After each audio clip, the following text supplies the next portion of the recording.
Today's lesson is all about numbers, writing them in scientific notation, converting them using dimensional analysis, and taking down a measurement using uncertainty with our data. If you don't have your calculator out, take it out now.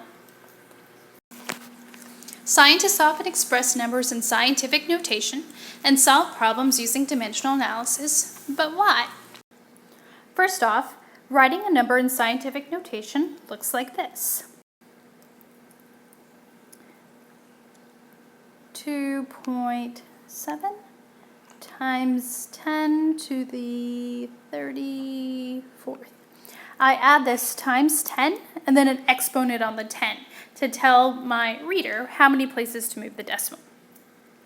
And dimensional analysis, well, we'll get to that in just a moment. The Hope Diamond is the world's largest blue diamond. It contains approximately 460 with 3, 6, 9, 12, 15, 18, 21. 460 with 21 zeros afterwards, atoms of carbon, and each carbon has a mass of, oh boy, I'm not even going to try to count those zeros, but lots and lots of zeros, 2 grams. Use your calculator to find the mass of this diamond. So to find the mass, you're going to have to take number of carbon atoms and multiply the number of carbon atoms times the mass of each individual atom itself. Use your calculator. Good luck.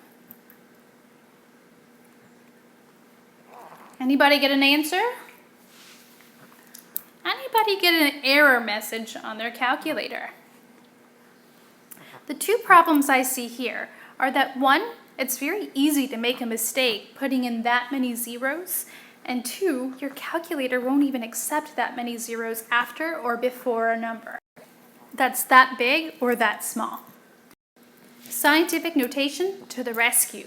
Very large or very small numbers are hard to use in the calculator without making a mistake. So scientific notation can be used to express any number as a number in between 1 and 10. We can all work with numbers in between 1 and 10. We'll call this number our coefficient. We then take the coefficient and multiply it by 10, raised to a power or raised to an exponent. So the mass of the Hope Diamond becomes very simple. 4.6 times 10 to the 23rd, and this should be times 10, and that 23 is our exponent, times 2 times 10 to the negative 23rd. And you may not know how to put that into the calculator just yet, but you're going to become an expert before the end of this class period. Let's take a closer look at how to put numbers into scientific notation. Step number 1. Count the number of places the decimal point must be moved to give a coefficient between 1 and 10. Let's take our first example. I'm going to write it a little bit bigger here. 800. It says count the number of decimal places the decimal point must be moved to give a number between 1 and 10. Well, if I don't see the decimal, it means it's hanging out right at the end of my number, right there. How many places do I have to move my decimal to put 800, or to make 800 a number in between 1 and 10? You're going to find the first non-zero, and you're going to plant your decimal right after that. 8 is my first non-zero, so I'm going to take my decimal and I'm going to move it 2 places to the left. That makes my number 8.00. Is that a number in between 1 and 10? Sure is. Let's move right along to the next step. The number of places moved equals the value of the exponent.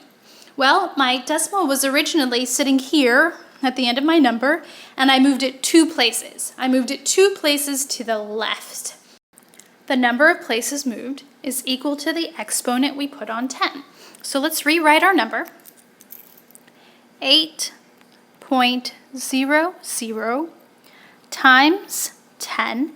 Now the exponent we put on 10 is the number 2. That represents the number of places my decimal moved. Now, the last thing we need to add is either a positive or a negative to my exponent.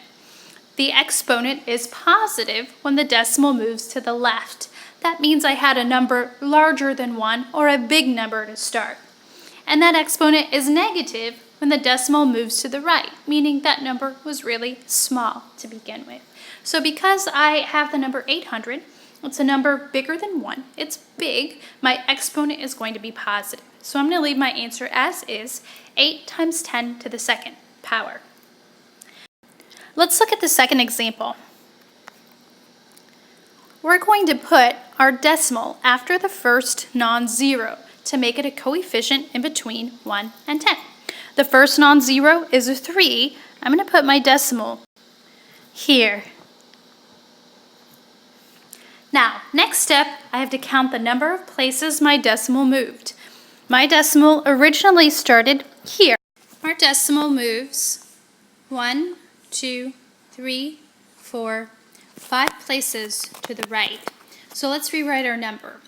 3.43, a number in between 1 and 10, perfect, times 10. And now we add our exponent on 10, the number of places that our decimal moved, which we counted as 5. The last thing we need to add to our 5 is either a positive or a negative sign, and it depends on which way our decimal moved. Because our original number was so small, much smaller than 1, we add a negative to our exponent. Now you try. Write the following data in scientific notation and practice typing it into your calculator using the EE button. Look on your calculator now. You should find this EE button right above the number 7. The EE button stands for times 10 to the E, and then you get to type in the exponent. So first let's write the diameter of the sun in scientific notation.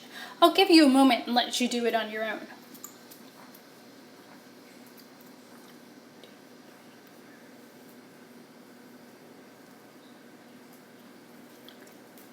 Hopefully you've written down 1.392 times 10, and my exponent should be, I moved 1, 2, 3, 4, 5, 6 places to the left, so the exponent is a 6. 1.392 times 10 to the 6th power. How would I type this into my calculator? Follow along carefully with me. Type in 1.392. Following immediately, press the EE button. You should see 2 zeros pop up. That stands for times 10 to the, and now you get to put in the exponent. Type in the number 6. Your calculator should read 1.392 with a little exponent of 10.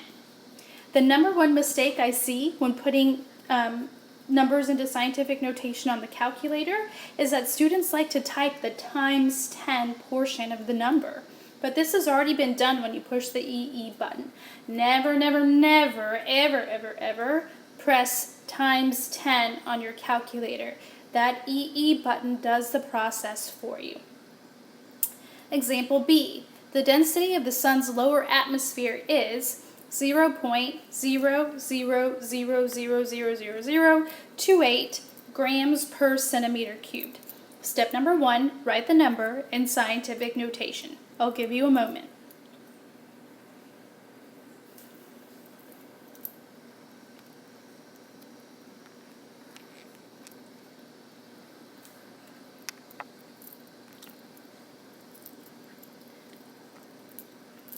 First, I'm going to find my first non-zero, which is the number 2, and I'm going to plant my decimal right after, 2.8. Now, times 10, I need to write the exponent on 10. My decimal originally starts here, and it moves 1, 2, 3, 4, 5, 6, 7, 8 places. And because my number is really small, my exponent is negative. Now let's practice putting this into our calculator.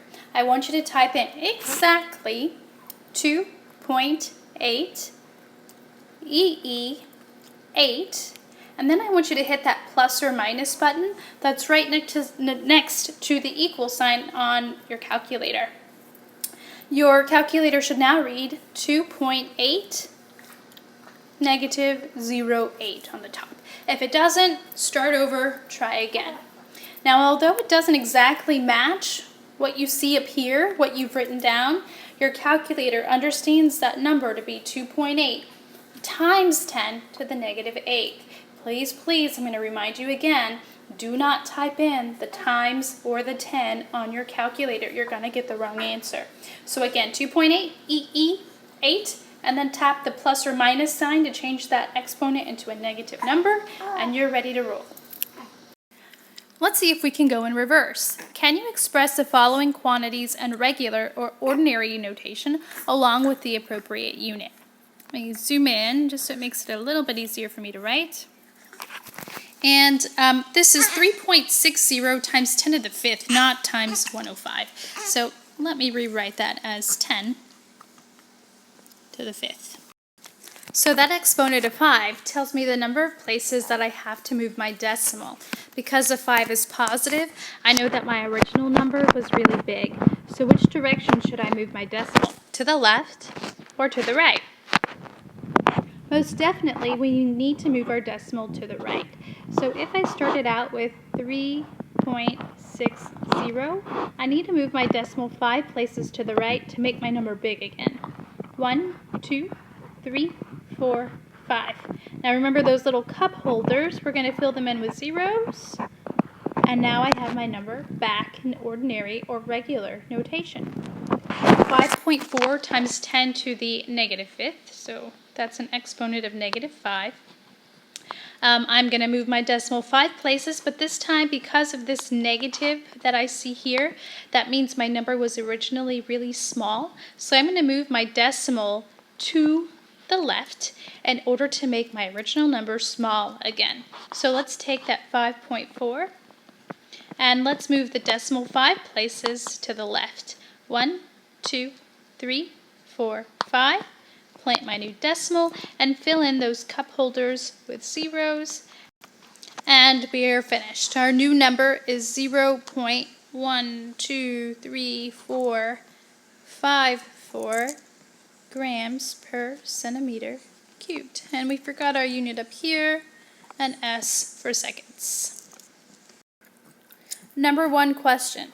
When am I going to use this in real life? Well, here's a real life example. The new iPhone is coming out soon, in September. You need sweet moolah and just landed an after-school job. The new phone will cost you $390. Yikes. You make $8.75 an hour and you work 15 hours a week. How many days until you can get your new phone? I'll give you 1 minute or 2. Let's see if you can figure this problem out. Make sure that you show the steps that you would take to figure out this predicament. How many days until you get your little fingers on your brand new phone?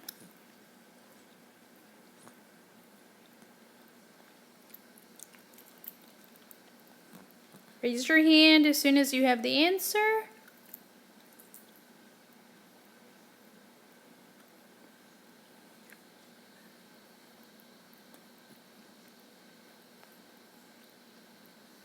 Feel free to use your calculator.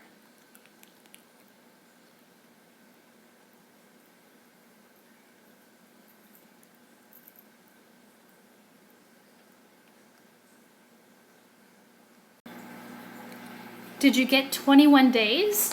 I'm willing to bet some of you did get the correct answer.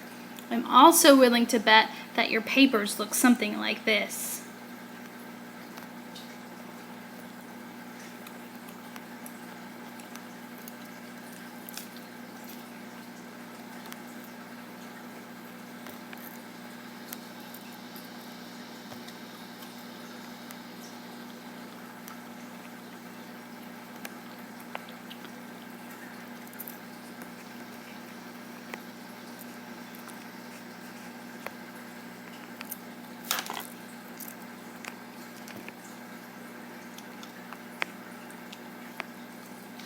Now, I don't know about you, but that's kind of hard to follow. We need something a little bit neater and more systematic. Remember the first day when we went over scientific method? We said it's a systematic approach, it's the same steps every time that will get us to the desired answer, regardless of what we're looking for. So let's try this dreaded dimensional analysis that you've probably heard about from some of your older peers. Dimensional analysis is a systematic approach, meaning the same approach every single time to problem solving that uses conversion factors. Conversion factors to move or convert from one unit to another. I would write down conversion factor, and then I'd write down the following definition. It's a ratio, aka a fraction, of equivalent values having different units. I'd also write down next to that definition that it's always equal to 1. Conversion factor is a ratio of equivalent values having different units that's always equal to 1. I've listed a few conversion factors for you. 1 week, we all know, is equal to 7 days. So if I rewrite that as a fraction, 1 week divided by 7 days, I've just created a conversion factor of equivalent values. 1 week is equivalent to 7 days, but both of those numbers have different units. The number 1 has a unit week after it, and the number 7 has a unit days. So I have two values, the number 1 and the number 7. They have equivalent values because of those different units. A conversion factor is always equal to 1. What is 1 week divided by 7 days? Well, if 1 week is equal to 7 days, the answer to this ratio is the number 1. According to my previous example, I made $8.75, not every week, every hour. I make $8.75 every hour. I can use this and create my very own conversion factor. So, $8.75, and I'll use my money symbol there for my unit, is equivalent to 1 hour of work. So for this conversion factor, I still have two different numbers, but those two numbers are equivalent to one another because the units on them are different. $8.75 equal to 1 hour. Because they're equal to one another, the answer to this ratio or to this conversion factor is 1. Let's look at the next example. This one should be easier for you to process. 12 eggs is equal to 1 dozen. Well, first off, let's write that as a fraction. 12 eggs divided by 1 dozen. Are these two values equivalent one to another? 12 eggs is equal to 1 dozen. The answer to this ratio is 1. What happens if I flip this conversion factor? 1 dozen divided by 12 eggs. What's the answer to this ratio? 1 dozen is still equivalent to 12 eggs, so my answer is still 1. I can write a conversion factor, any conversion factor, two ways. It doesn't matter which way I write it, it's always going to be equal to 1. And last but certainly not least, why this business about creating conversion factors that are equal to 1? Well, what is any number multiplied by 1? It's that same number. So it doesn't matter what I multiply, what my original quantity is. If I multiply it by a conversion factor, which is really just 1, my value remains the same. So I'm changing the units on my answer, but I'm not changing the value of my original quantity. So let's take a closer look. So back to real life and that iPhone that you're so desperately wanting to get. We're going to use a systematic approach called dimensional analysis where we use conversion factors to answer that problem. I want you to start by copying this little railroad or ladder that you see below.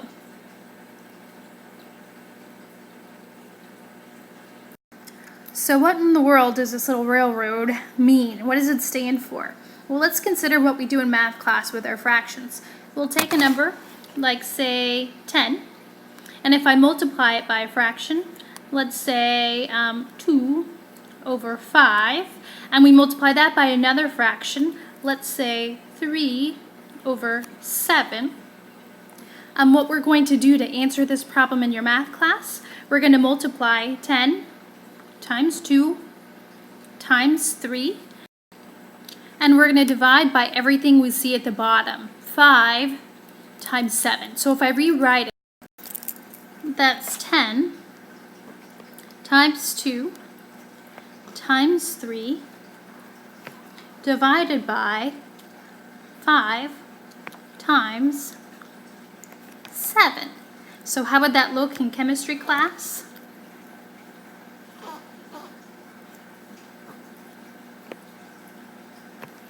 Ten times 2 times 3 divided by 5 times 7. So if you're looking at your dimensional analysis line that you've drawn up here, this long line means you're going to divide, and these lines here that go vertical, those essentially stand for multiplication. So let's go back now to our original example. We're trying to convert $390, which is the value of the phone, into a number of days. We want to know how many days until we get that cell phone. So let's jot down all of the conversion factors or equivalent statements that we can make from the information that was given. We were given a starting value of $390. How do we get from $390 to days? Well, I do know that I make $8.75 for every 1 hour of work. Those two values are equal to each other, even though they have different numbers. I also know that I work 15 hours every 1 week.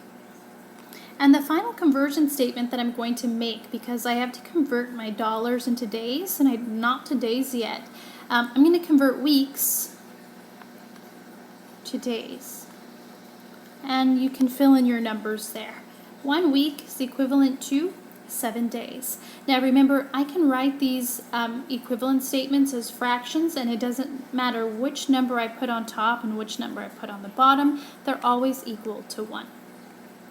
So let's go back, and we're going to start with that $390 at the top.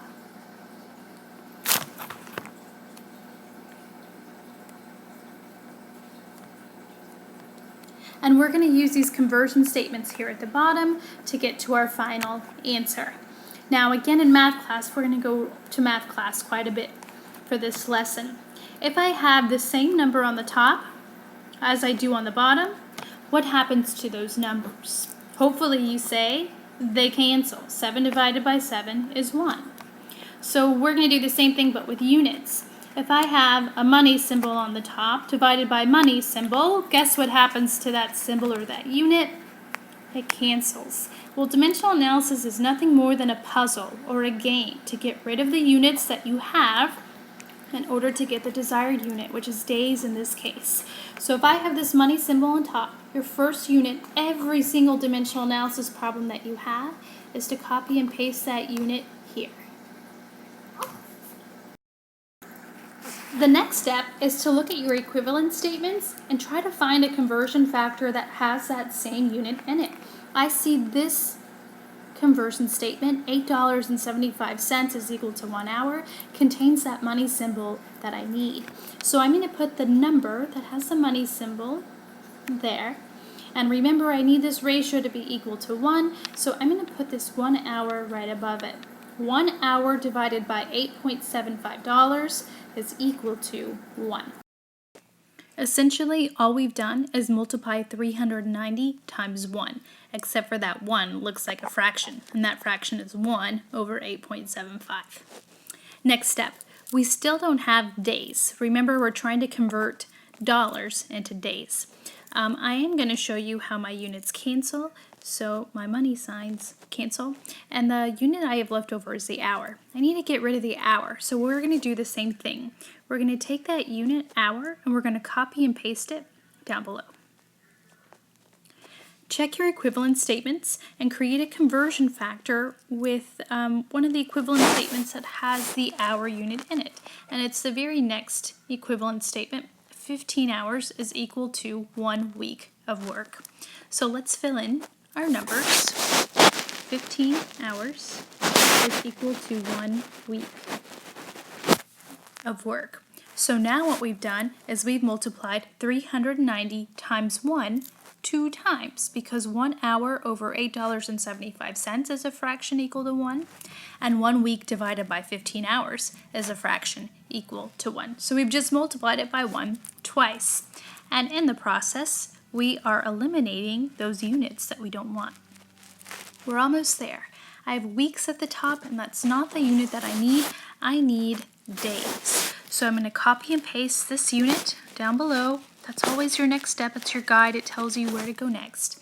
And the last equivalent statement that I have is that 1 week is equal to 7 days. Cancel like units. Week divided by week cancels. And the only remaining unit I have is days. So now we're going to solve this problem just like we did with our fractions here in math class. We're going to take, and I'm running out of space, I'm going to do it down here at the bottom. We're going to take that 390 and we're going to multiply it by 1, by 1, by 7, and we're going to divide by everything we see at the bottom. 8.75 times 15 times 1. Anywhere you see the actual number 1, like here and here, you don't have to actually type those into your calculator. I put them there because we see them up in our problem itself, but you don't have to actually type them in. So in your calculator, I want you to type 390 times 7 divided by everything you see at the bottom. Again, we can ignore those ones. Because I have more than one number on the bottom of my fraction, I do have to put a parentheses around them when I type them into my calculator. And there's a tutorial coming up on how to type these things into your calculator a little bit later on. Needless to say, your calculator is going to pump out the answer 21, and we're going to add the unit days, and we are done. I'm going to put a box around my final answer. Now I admit, all of these numbers everywhere, it's a bunch of explanation, looks quite confusing, but I guarantee it's going to get much easier as we continue on through this unit. So last thing, I want you to take a look back up here at our original problem. What I want you to look at is what exactly we did here. So we took the number 390, and what we did is we multiplied it by the number 1, by 1, and by 1.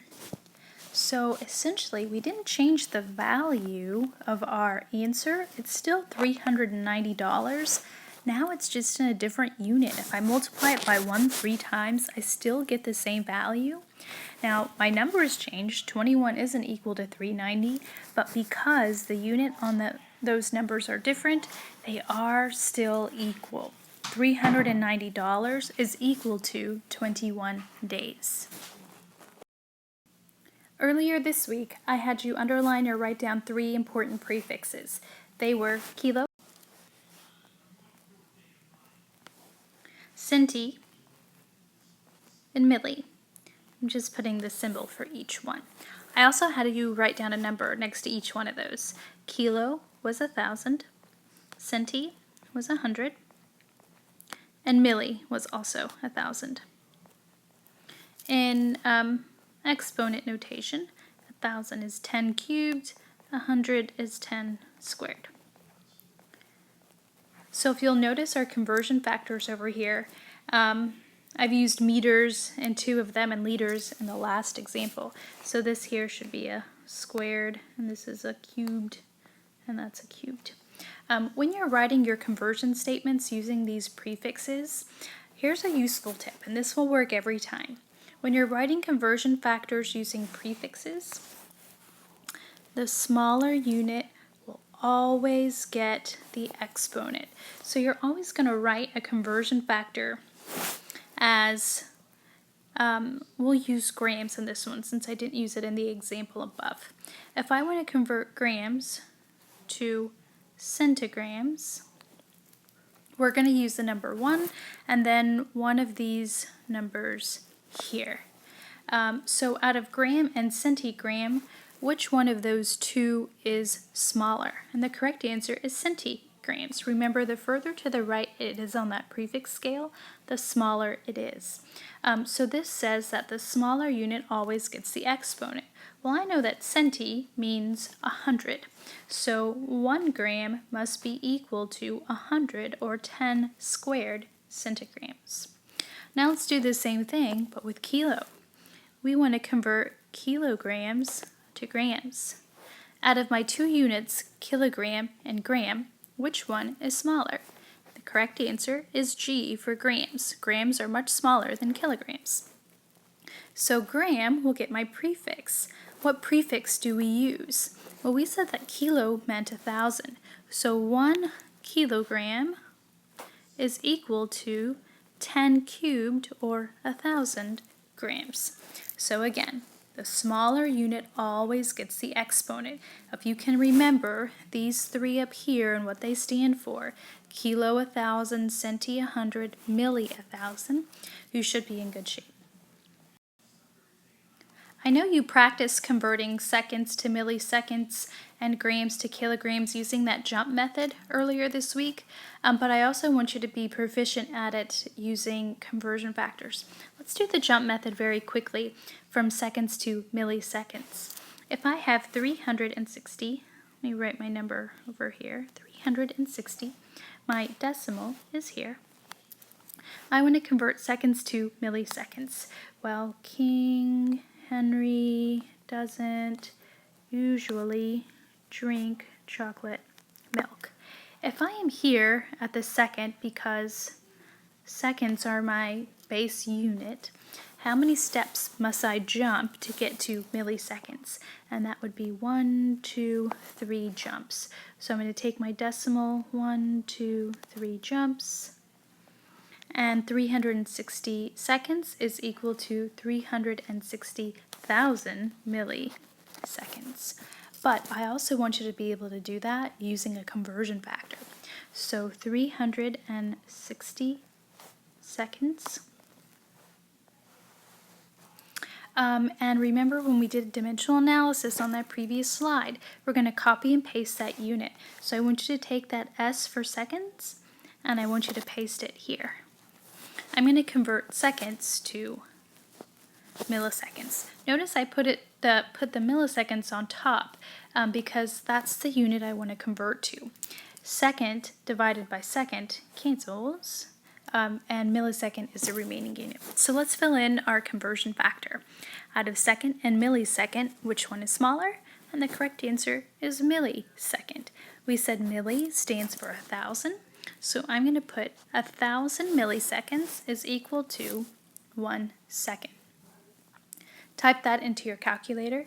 360 times 10 cubed, which is 1,000, and you should get the same answer, 360,000 milliseconds.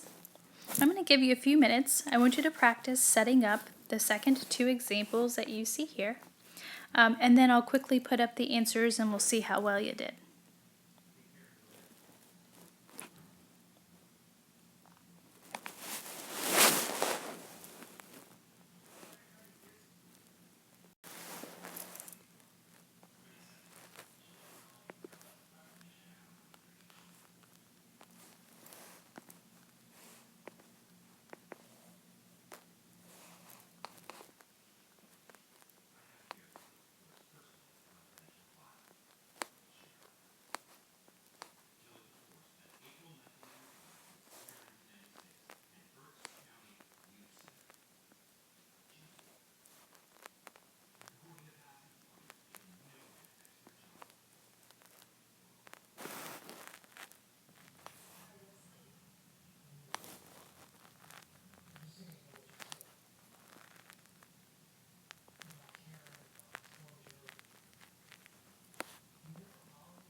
Check your answer to example 2. Did we get the same answer?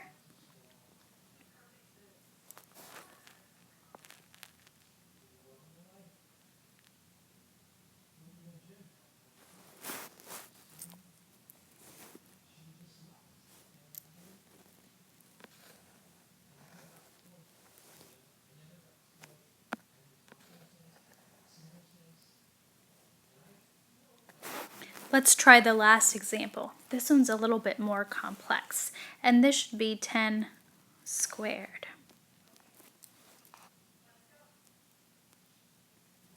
Not 102. So we have 2.45 times 10 squared centimeters, and I want to convert those to kilometers. I'm going to always go back to my base unit. I can convert centimeters to meters. Remember, we always take this unit here and we copy and paste it. That tells us exactly what our next step is. What does centi mean? Centi means 100. Well, which one gets the 100? The meter or the centimeter? Remember, the smaller unit out of the two will always get that prefix or that multiplier. Centi is smaller, it gets the multiplier. 10 squared, 1 meter. I'm going to cancel out like units. Centimeter divided by centimeter cancels, and I have the meter. But that's not what this conversion asked me for. It asked me for kilometers. So I have to do one additional step. I'm going to take the meter, I'm going to copy and paste it down below. I can convert meters to kilometers. Kilo meant 1,000, and out of the kilometer and the meter is smaller. So my meter gets the multiplier of 1,000. My meters cancel, and the remaining unit is kilometers. Remember, dimensional analysis is nothing more than converting from one unit to another. But ultimately, the value of my number remains the same. So for this problem, I would take 2.45 times 10 to the second centimeters, and I would divide it by everything I see at the bottom, which would be 10 squared, which is 100, times 1,000.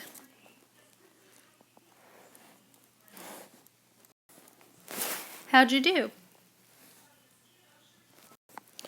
Let's take a quick break from that math and let's talk about some differences between vocabulary words.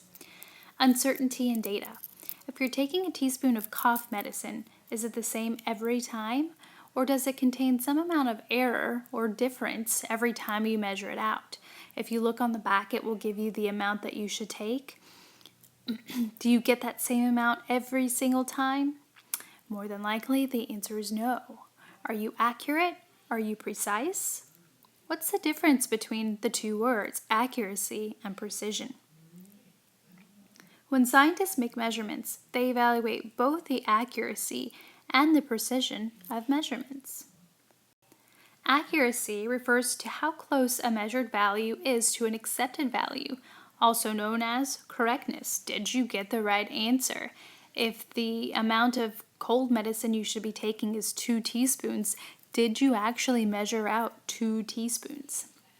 Precision refers to how close a series of measurements are to one another. So this is your technique or your skill. This means that if you're asked to measure out 2 teaspoons of medication, do you measure out exactly the same amount every time? Even if you're off by a little bit and you're not actually measuring 2 teaspoons, if you're measuring out exactly the same amount every time, we call that precision. So take a look at the pictures. Accurate means you got a bullseye, you got the right answer. The second target here, we see precision but not accuracy. All 3 of the arrows are right next to each other, meaning whoever was shooting these arrows was able to get the same measurement every time. That wasn't the right measurement because it's not a bullseye, but at least they were able to get it correct every time. The third target practice over here was both accurate and precise. All 3 of the arrows landed in the same place, which means it's precise, and it hit the bullseye, which means it's accurate. And the last one, not accurate or precise. It didn't hit the bullseye, and the arrows are all over the place, so low precision. Not sure what happened on this slide, but looks like we get to skip it. Hooray! Often, precision, that's being able to get the same measurement every single time, is limited by the equipment and tools that we have available. in a pre-AP chemistry classroom, high school classroom, we don't have the best equipment there is on the planet, so our precision is very limited by the type of tools that we use, especially if those tools have been misused over time. So precision of a measurement is indicated by the number of digits that we record in our measurement. Which measurement is more precise, 15 grams or 15.0 grams?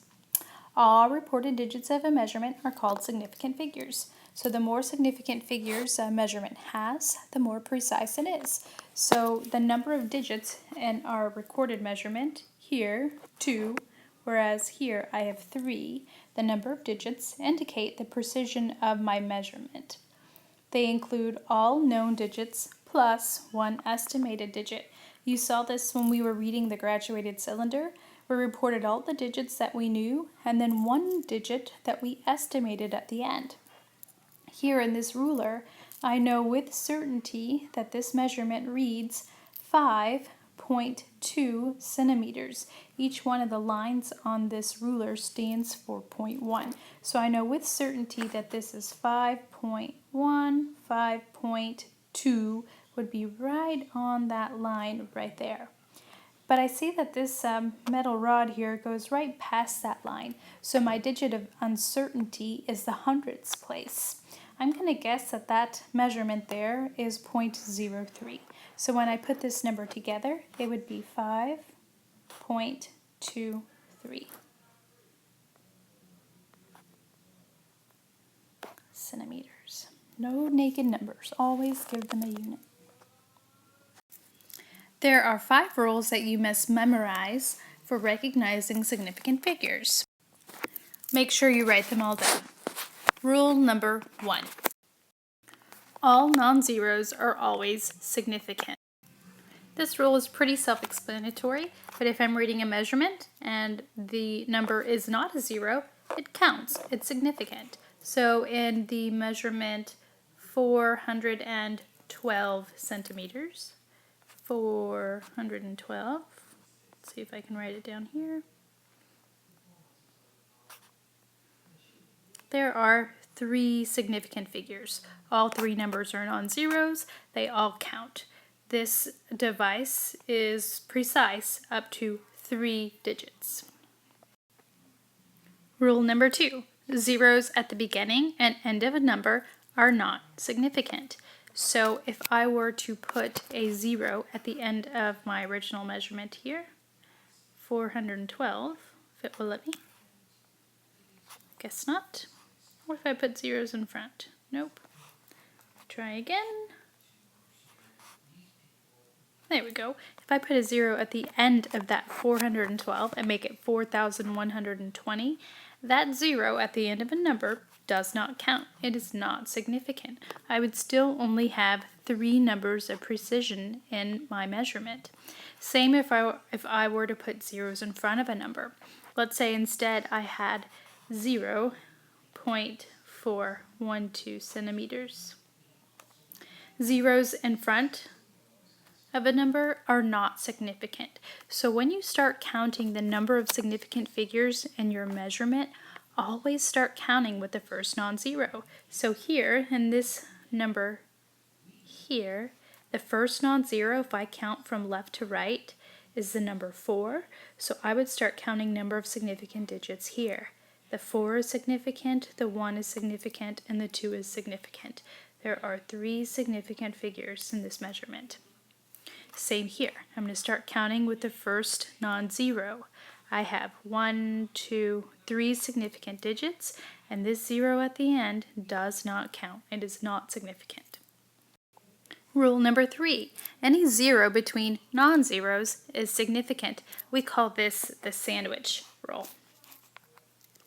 So if I have another number, let me give you an example. 702 centimeters. I have a 0 sandwiched in between 2 non-zeros. That means this 0 here in the middle is significant. Remember, being significant means that it is precise up to that digit. So if there's a 0 in between, think of a ruler and the reading is 702. Would that 0, would it actually be a line on the ruler? And the answer would be yes. So any 0 that's sandwiched in between two non-zeros is significant. How many total significant figures in this example here? I start counting with the first non-zero on the left and continue to the right. That would be 1, 2, 3 total significant figures. Rule number 4. All final zeros to the right of the decimal are significant. Now this is a little bit tricky because we just said in rule number 2 that zeros at the end of a number are not significant. But let's say, for example, that we have the number 0.007020. And let's put a G there for grams. Let's just give it a random unit. This says that all final zeros to the right of the decimal are significant. So we're still going to use that go-to rule that I don't start counting significant figures until I reach my first non-zero. So if this is my decimal here, the first non-zero would be the number 7. So these zeros here, these count as zeros at the beginning of a number. These are all zeros at the beginning of a number. They're not significant. Rule number 4 says all final zeros. Well, these aren't final. Final means it comes at the end. This 0 is final. It's also to the right of the decimal. So here's my decimal, and I see it lands to the right of the decimal, so it fits criteria number 1, and it's a final 0, meaning it comes at the end of the number. It fits criteria number 2. It's significant. So how many total significant figures does this measurement have? I have a 0 that falls in between two significant figures. This 0 is significant, and I have a final 0 to the right of the decimal that's also significant. So if I count the total number of significant figures in this measurement, I'd start counting here. 1, 2, 3, 4. 4 total significant digits in this measurement. And rule number 5, counting numbers and defined constants have an infinite number of significant figures. So if I'm counting number of copper pellets, 1, 2, 3, 4, and let's say that the final number of copper pellets was 137 pellets, even though that number 137, we would like to say that there are 3 significant figures. Because I counted the pellets and I didn't typically use a piece of equipment for that, we say it has an infinite number of significant figures. And this will come into play in just a moment when we start using them for calculations. Same goes for defined constants. So we said that 1,000 meters is equal to 1 kilometer. That's a defined constant. I'm not going to use that to determine total number of significant figures in a calculation, and again you'll see that coming up in just a moment. Let's do a little practice. Determine the number of significant figures in each of the examples below. Let's do A together. I'm going to start counting with the first non-zero on the left. The number 5 is significant. What about this 0? It's sandwiched in between the 5 and the 8. Therefore, it's significant. I also have a 0 to the right of the decimal. That means it's significant as well. I'm going to underline all of my significant digits, and that is equal to 4 significant figures. Example B, and my comma got kind of knocked off there, but that's 820,400 liters. So let's take a look at the very last 0 first. This last 0 is a final 0. It's at the end. It's to the right of the decimal. So this 0 is significant. That essentially means that everything else that comes before it has to be significant as well. The very last number can't be significant and the ones before it not be significant. Remember, significant figures tell us about the precision of a measurement. But let's just verify. So here I have zeros that are sandwiched, or a zero that's sandwiched in between two non-zeros or two significant digits, so it counts. And now these two zeros here, they're sandwiched in between two significant digits as well, because that 4 is significant, and we said that 0 was significant due to that final to the right of the decimal rule. So if we count our number of significant figures, let me clean that up a bit, count our total number of significant figures, it's all of them. 1, 2, 3, 4, 5, 6, 7. 7 significant figures. What about example C? Zeros at the beginning of a number, never significant. Always start counting with that first non-zero, with a 4. So I'm going to count everything to the right. That's a non-zero. 1, 2, 3, 4. What about that 0 there at the end? It's a final 0.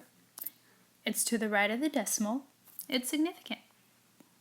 Total significant figures are 1, 2, 3, 4, 5. 5 significant figures. What about 807,000 kilograms? This 0 sandwiched in between, it counts. These zeros are at the end of a number, but is there a decimal at the end? No decimal at the end. So rule number 2 says that zeros at the beginning and end of a number do not count. So total number of significant figures here is going to be 3. And last but not least, this is 10 to the 5th power. 1.0200 times 10 to the 5th power. Now, scientific notation is going to help us quite a bit with our significant figures. I actually want you to pretend like that 10 to the 5th is not there. As far as significant figures are concerned, we could care less about the 10 to the 5th, or even if it was 10 to the negative 5th. So let's first consider what that would look like if I carried it out, if I put it in ordinary notation. That means I would move my decimal 5 places to the right. 1, 2, 3, 4, 5. 1, 0, 2, 0, 0, 0.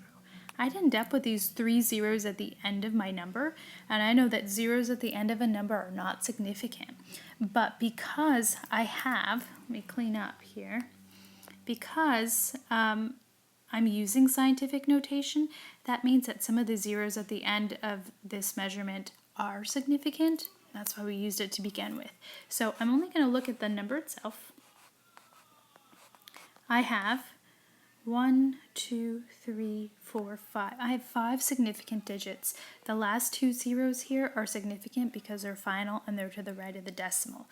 Again, I don't really care about that 10 to the 5th. I do care if I'm writing the number out or using it in a calculation, but as far as counting significant figures, I could really, I don't care about it. So my total number is 1, 2, 3, 4, 5. 5 significant figures. What if that had been 10 to the negative 5th? And I'll do that over here. What if it was 1.0200 times 10 to the negative 5th? That means I needed to move my decimal 5 places to the left. So that would be 1, 2, 3, 4, 5. And what do I end up with? Zeros in front. Do zeros at the beginning of a number count? Are they significant? And the answer is no.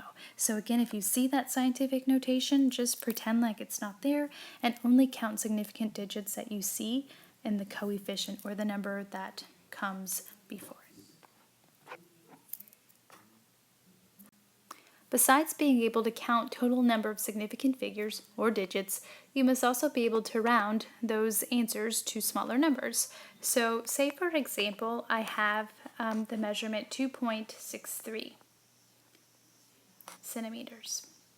This number has a total of 3 significant figures. 3 significant figures. Remember, all non-zeros are always significant. So if I ask you to round this measurement, 2.63 centimeters, to 2 significant figures, so I don't want 3, I want 2 significant figures. If that's the case, I'm going to have to look at my number. If I want 2 significant figures, that would only be the 2 and the 6. But before I can say 2.6 and call it a day, I have to look at the number to the right. What does a 3 do?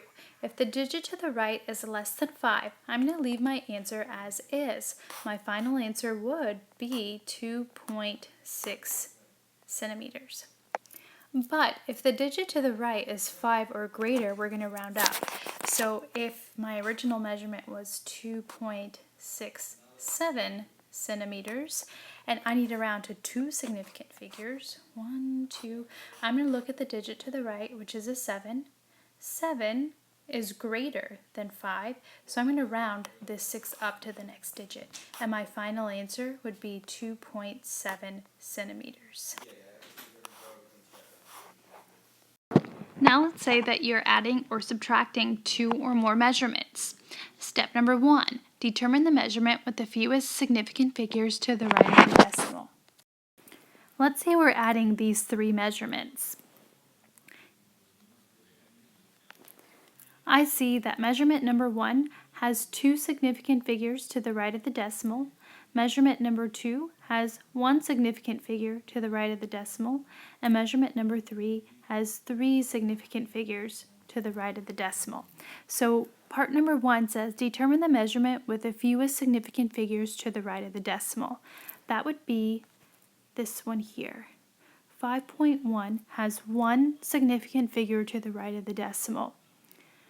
Number 2, the answer must have the same number of significant figures to the right of the decimal as the least significant measurement. Well, this was my least significant measurement, so let's add our answers together. 0, 7, 11,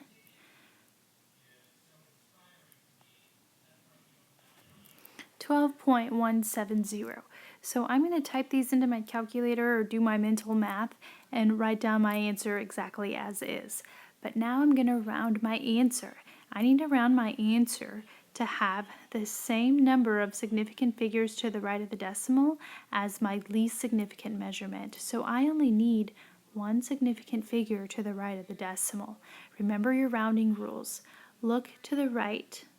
What is a 7 going to do to a 1? Because 7 is greater than 5, it's going to bump up my answer.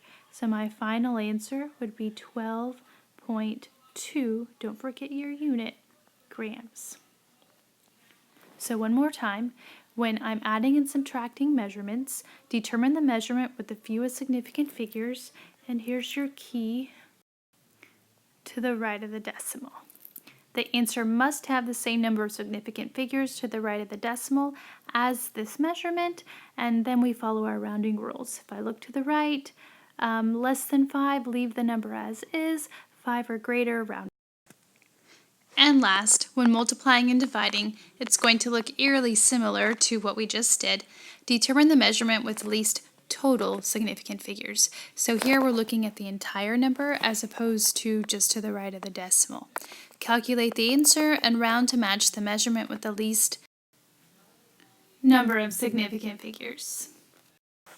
So now I have 4.21 grams and 3.0 grams, two different measurements with different number of significant figures.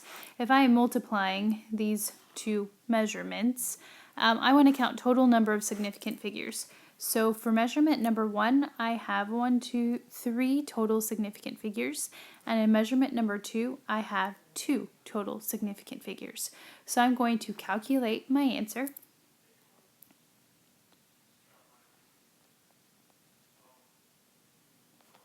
$12.630, and now I'm going to round to match the measurement with least significant figures.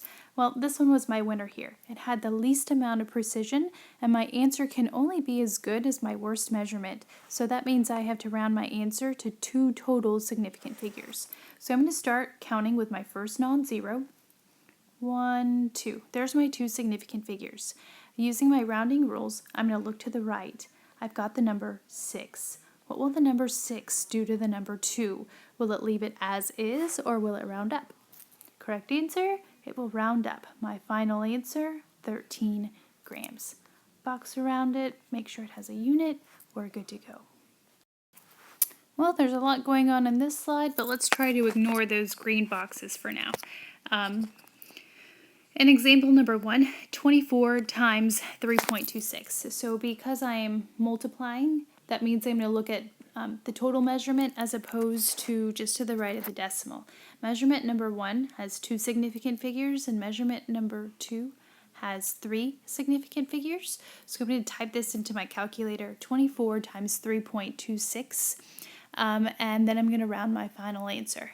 Because the measurement with the fewest number of significant figures had 2 significant figures, my answer must also have 2 significant figures, and you should get 78 meters.